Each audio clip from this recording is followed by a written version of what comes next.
श्री नीम करोली बाबा जी के श्री चरणों में मेरा प्रणाम। श्री माँ के चरणों में मेरा प्रणाम। आप सबको मेरा प्रणाम। बाबा जी की ये जो मैं लीलाएं बता रहा हूँ, बाबा जी का तो कंट्रोल नेचर पे तो था ही, मशीन्स के ऊपर था। जैसे लोग बोलते हैं ना यार मशीनों के ऊपर कैसे कंट्रोल सकता है, पर बाबा जी का मशीनों के ऊपर कंट्रोल था, गाड़ियों के ऊपर कंट्रोल था। बाबा जी ने मतलब इनडायरेक्ट वे में वो खुद ही गाड़ी चलाते थे, साथ में तो वो ड्राइवर ही होता था। बाबा जी का ट्रेन के ऊपर कंट्रोल था, पेट्रोल से पानी बना देना इस पे कंट्रोल होता था। ऐसे ही योगेंद्र प्रकाश गोयल जो बरेली हैं, उन्होंने बताया कि एक बार वो बहुत बिजी थे अपने काम से और घर पे लौटे और बहुत थक गए थे और उन्होंने अपने जूते उतारे। 8 बज गए थे और वो इमीडिएटली लेटे और बस मतलब नींद पे आने वाले थे, तब तक उनका नौकर आ गया और उन्होंने बोला कि बाबा जी आए हैं। तो मैं अपने बेड से उठा और मैंने बाबा जी का स्वागत किया, उनको अच्छी तरह से अटेंड किया। उसके बाद रात्रि भोज के बाद 10 बजे के करीब मैंने बाबा जी को तक दिया सोने के लिए और मैं नीचे जमीन पे सो गया ताकि बाबा जी के पास ही रहूं। तभी उन्होंने थोड़ी देर के बाद बाबा जी ने मुझे उठाया और बोला कि चलो गाड़ी निकालो।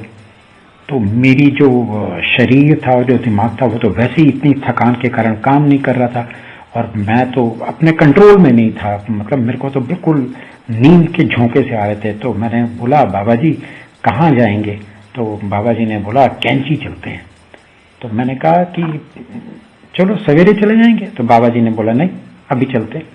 मुश्किल से गाड़ी गैरेज से निकाली।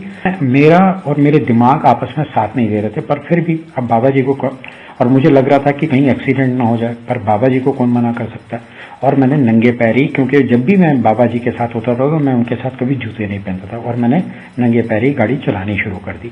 और मैं बिल्कुल जैसे था कि ड्राउजी था, नींद आ रही थी पर मैं कंट्रोल कर रहा था। खैर गाड़ी ने हल्द्वानी पास कर लिया और हल्द्वानी के बाद कैंची धाम अगर आप लोग गए होंगे तो मतलब हल्द्वानी के बाद पहाड़ शुरू हो जाता है, मोड़, खतरनाक मोड़ भी आते हैं, मतलब मोड़ मार्च पहाड़ का जैसा इलाका होता है वैसे शुरू हो गया।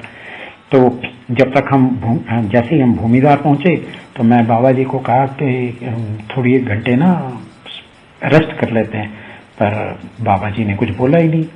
चलो जी, भूमिदार जैसे ही क्रॉस किया और मुझे नींद और थकान से इतना ज्यादा मैं मतलब वो दोनों चीजें मेरे पे इतनी भारी हो गई थी कि मैंने स्टीयरिंग के ऊपर ही अपना सिर रख दिया और मुझे पता ही नहीं चला मैं कब सो गया।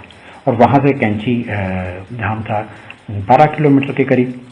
बहुत टर्न आते हैं, और अच्छा पहले भी चलाते समय टर्न्स में कई बार ऐसा हुआ कि गाड़ी ठुकने से बची, कहीं पर हुआ कुछ नहीं। तो खैर मैं स्टीयरिंग पे सिर रख के मेरे को पता ही नहीं चला कि कब नींद आ गई। तभी मुझे जोर से बाबा जी ने झटका मारा और बोला कि तुम सो रहे हो। और जैसे ही मैंने देखा हो तो मैंने तो ब्रेक मारी इमीडिएटली, पर ब्रेक क्या, मैंने देखा गाड़ी खड़ी है और हम कैंची धाम के आश्रम के गेट के बाहर खड़े हैं। तो मैं तो हैरान हो गया। तो बस जैसा मैंने आपको पहले बोला कि बाबा जी का कंट्रोल सब पे रहता है, तो गाड़ी एक्चुअली में योगेंद्र प्रकाश जी बोलते हैं कि ये तो बाबा जी ही गाड़ी चला रहे थे। तो ये है बाबा जी की मतलब लीला, बाबा जी का कंट्रोल मशीन्स के ऊपर। बाबा जी का कंट्रोल मशीन्स के ऊपर तो इतना था कि जो हबीबुल्ला खान जो बाबा जी के ड्राइवर थे, उन्होंने कहा कि मैंने तकरीबन गाड़ी में बाबा जी को सारी कंट्री में घुमा दिया, पर चाहे टायर पंचर हो जाए, पेट्रोल हो ना हो, कुछ भी हो, पर बाबा जी को तो तेज स्पीड में चलना अच्छा लगता था।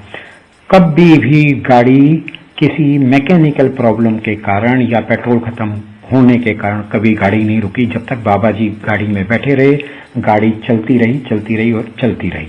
और एक बड़ी कमाल की बात है कि जो बाबा जी का जो विलेज है नीम करोली, तो बाबा जी ट्रेन में जब भी वहां से बोर्ड होने होते थे, मतलब चढ़ना होता था, तो वो अक्सर लेट हो जाते थे या वो कई बार जानबूझ के लेट हो जाते थे, पर ट्रेन कभी भी उनको छोड़ के आगे बढ़ी ही नहीं।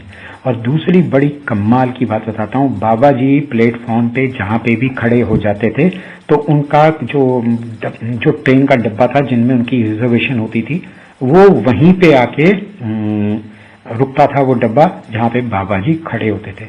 ये आज तक कभी किसी को समझ नहीं आया। तो जो वहाँ के कुली भी होते थे वो भी मतलब आश्चर्यचकित होते कि बाबा जी कैसे हैं जहाँ पे बाबा जी खड़े हैं वहीं पे वो रेल का डिब्बा आके खड़ा होगा। रामानंद जी बताते हैं कि एक बार वो बाबा जी के साथ वृंदावन से दिल्ली जा रहे थे, जीप में जा रहे थे। रामानंद जी वो ड्राइवर थे। जाते जा रहे थे, मथुरा रोड से थोड़ा सा आगे गए तो देखा कि ना सड़क पे पानी बहुत आया, क्योंकि वो बहुत ज़्यादा उन दिनों बारिश हो रही थी, तो बहुत ज़्यादा पानी आया और वहाँ पे ट्रैफिक जाम हो गया और कुछ लोग मुड़ के वापस जा रहे थे। तो मैंने, और जब तक हम वहाँ पे पहुँचे तो वो पूरी जगह ही पूरा पानी से जैसे नदी बन गई हो। तो उसने बोला, ड्राइवर ने बोला कि बाबा जी हम भी ना पीछे मुड़ जाते हैं, क्योंकि यहाँ पे तो पानी भरा है और पानी इंजन के अंदर चला गया तो ये जीप वहीं पे खड़ी हो जाएगी। बाबा जी ने कुछ नहीं बोला। बाबा जी ने बोला आंखें बंद करो और चलते जाओ। तो कहते मैंने तो वैसे ही ऑर्डर माना, बाबा जी का आंखें बंद की और जीप पता नहीं कब पानी को क्रॉस करके चली गई, और वो मेरे लिए आज तक आश्चर्यजनक बात रही है। बाबा जी के इस चैनल को सब्सक्राइब करें, लोगों के साथ शेयर करें, उन लोगों के साथ शेयर करें जो वास्तव में बहुत दुखी हैं। और देखना, जब वो बाबा जी के शरण में जाएंगे, चाहे इस चैनल के माध्यम से जाएं, चाहे कैसे भी जाएं, पर सबका उद्धार हो, में आएंगे, उनके भी कष्ट दूर होंगे। तो एक बार फिर श्री महाराज जी के चरणों में मेरा प्रणाम, आप सबको मेरा प्रणाम।